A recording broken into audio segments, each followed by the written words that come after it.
नमस्कार, जनपक्ष में आपका स्वागत है। मैं हूं प्रियदर्शन। दोस्तों, वन नेशन वन इलेक्शन का मुद्दा फिर गरमा रहा है। मतलब सरकार चाहती है और प्रधानमंत्री मोदी इसमें खास तौर पे दिलचस्पी ले रहे हैं कि देश को बार बार चुनाव न झेलने पड़े।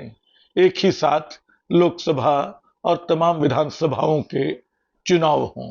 उनका कहना है कि असल में अलग अलग चुनाव कराने पे बहुत साधन बर्बाद होते हैं, बहुत संसाधन लगते हैं और विकास कार्य भी प्रभावित होते हैं। क्योंकि जब भी चुनाव का समय आता है, अचानक योजनाओं पे अमल रोक दिया जाता है, नई योजनाओं की घोषणा रोक दी जाती है। सुनने में प्रधानमंत्री का सुझाव बहुत आकर्षक लगता है कि बात ठीक है, क्यों बार बार देश चुनाव के चक्कर में पड़े। एक साथ चुनाव हो तो बहुत अच्छी बात होगी, साधन घटेंगे, समय बचेगा।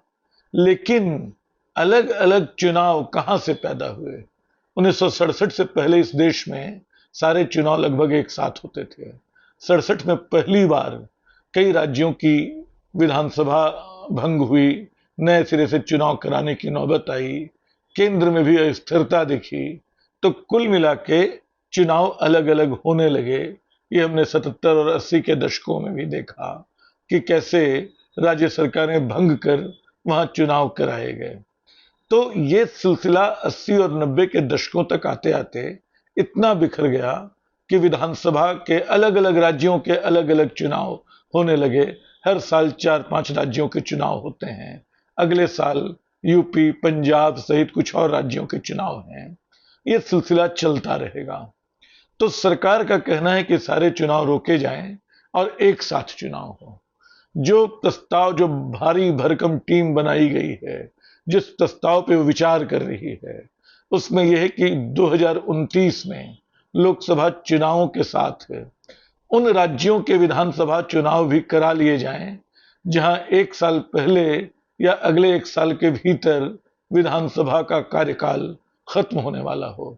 यानी जो विधानसभा 4-4.5 साल का कार्यकाल पूरा कर चुकी हो, वहां उसको थोड़ा और एक्सटेंशन देकर 5 साल तक कर दिया जाए और जिनका कार्यकाल 5-6 महीने साल भर बचा हो, उनको इधर समेट लिया जाए। तो 2029 में ऐसे बहुत सारे राज्य होंगे जहां लोकसभा के साथ चुनाव हो सकते हैं। जो कुछ बचे खुचे राज्य होंगे, 7-8-10 राज्य ऐसे होंगे, तब भी बचे रह जाएंगे, उनके चुनाव 2034 में कराए जा सकते हैं। यानी 2029 और 2034 के बाद 2039 से शायद लोकसभा और विधानसभा चुनाव एक साथ होने लगे, सारे के सारे। सरकार की योजना फिलहाल यही है। देखने में फिर कह रहा हूं कि अच्छा लगता है, लेकिन सच्चाई क्या है? असल में ऐसा वन नेशन वन इलेक्शन, ये जो एक राष्ट्र एक निशान, एक राष्ट्र एक इम्तिहान, एक राष्ट्र एक चुनाव, एक राष्ट्र एक पहचान, ये नारा जितना राष्ट्रवादी, जितना आकर्षक है, उतना ही मुश्किल में डालने वाला है। एक मुश्किल तो इन दिनों हम झेल रहे हैं इम्तिहानों में लेकर कि सीटीए को, एनटीए को सारे इम्तिहान कराने को दे दिया गया। उससे अब न सीयूईटी संभल रही है, न नीट संभल रहा है। कहीं पेपर लीक हो जा रहा है, कहीं दूसरी गड़बड़ियां आ जा रही हैं। जब विकेंद्रीकृत व्यवस्था थी, जब विश्वविद्यालयों को अपने ढंग से दाखिला लेने की आजादी थी, तो उसमें कौन सी बुराई थी? वो लेते थे, पढ़ाई लिखाई ठीक से चलती थी। लेकिन अचानक सरकार को ख्याल आया कि नहीं, देश भर में दाखिले की प्रक्रिया एक हो, और उस प्रक्रिया के एक करने की कोशिश में सबसे ज्यादा चोट छात्रों ने खाई है। तो ये जो वन नेशन वन समथिंग का बुखार है, वो कई बार हमारी संवैधानिक प्रतिज्ञाओं के खिलाफ जाता है। जैसे वन नेशन वन इलेक्शन को ही ले लें, एक देश एक चुनाव एक साथ होना संभव नहीं है। इसके लिए आपको इसके संघीय ढांचे के साथ छेड़छाड़ करनी होगी, और नहीं तो जो मध्यावधि चुनाव हैं, उनकी पूरी व्यवस्था खत्म करनी होगी। कल्पना कीजिए कि कल किसी राज्य में 3 साल में, मतलब ये जो गठजोड़ सरकारों का दौर है या किसी को बहुमत न मिलने का मामला है, तो 3 साल में किसी राज्य की सरकार कोई गिर जाती है, तो क्या अगले 2 साल तक आप वहां राष्ट्रपति शासन लगाएंगे और उसके बाद, या फिर वहां आप तत्काल चुनाव करा लेंगे सिर्फ 2 साल के लिए, जिसको आप अगले 2 साल बाद फिर चुनाव कराएंगे? तो पता चला कि एक चुनाव की जगह आपका खर्च 2 चुनाव का हो जा रहा है। और अगर कोई सरकार 1 साल में गिर गई तो क्या आप 4 साल तक वहां राष्ट्रपति शासन लगाए रखेंगे? या अगर कल्पना करें केंद्र में कोई सरकार गिर गई तो केंद्र में सरकारें गिरने का इतिहास इधर के वर्षों को छोड़ दें, यानी मोदी जी के 3 कार्यकाल को छोड़ दें और मनमोहन सिंह के 2 कार्यकालों को, ये सच है कि 2004 के बाद से अभी तक केंद्र में कोई सरकार गिरी नहीं है। लेकिन हमने 1996 से 2004 के बीच कम से कम 4-5 सरकारें बनती गिरती देखी हैं। 1996 में प्रधानमंत्री अटल बिहारी वाजपेयी ने 13 दिन की सरकार बनाई, 13 दिन बाद सरकार गिर गई। दूसरी सरकार जो बनी वो देवगौड़ा की बनी, संयुक्त मोर्चे की, जो अगले साल प्रधानमंत्री बदलने की वजह से फिर बदल गई, गुजराल प्रधानमंत्री बने। 1998 में फिर चुनाव कराने की नौबत आई और अटल बिहारी वाजपेयी सरकार ने सरकार बनाई। फिर 99 में वो सरकार भी गिर गई 13 महीने चल के। फिर 99 में फिर चुनाव हुए, फिर नई सरकार बनी। तो 3 साल में 3 चुनाव हो चुके थे, या आप उसको 4 साल मान लीजिए, 1996 से 1999 के बीच। उस बीच अब क्या करते? क्या राज्य सरकारों को इसी तरह आना जाना पड़ता? ये एक डरावना ख्याल है।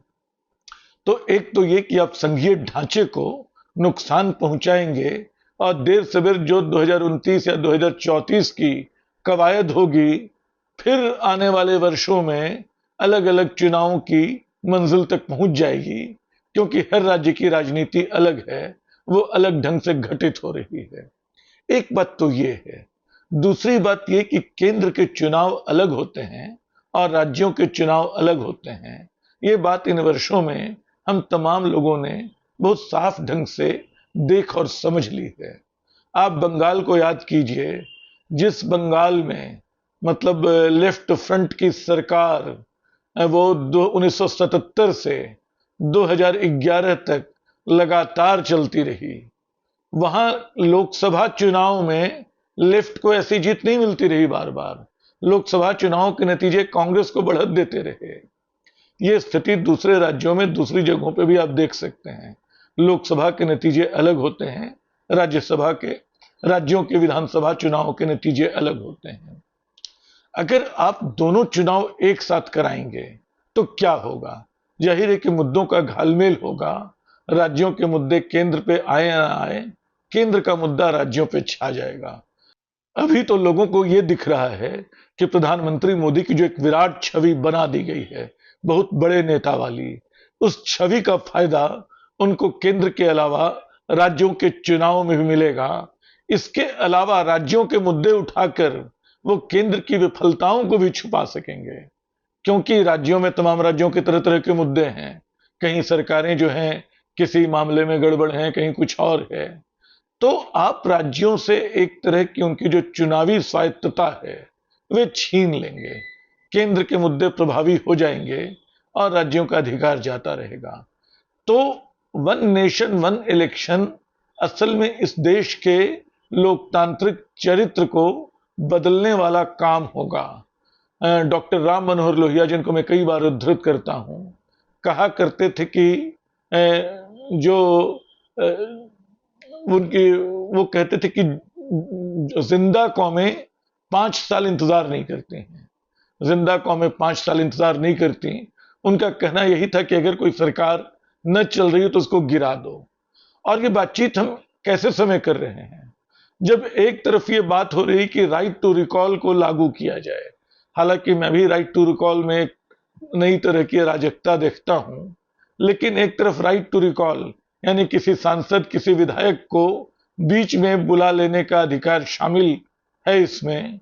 एक तरफ आप ये अधिकार देना चाहते हैं, दूसरी तरफ चाहते हैं कि राज्यों, केंद्र और राज्यों के चुनाव एक साथ हों।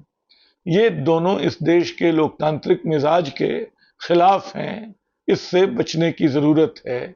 ये संविधान के साथ वो छेड़छाड़ है जिस पे अभी सबकी नजर नहीं है, इस पे ध्यान रखने की जरूरत है। पहरुए सावधान रहना। शुक्रिया।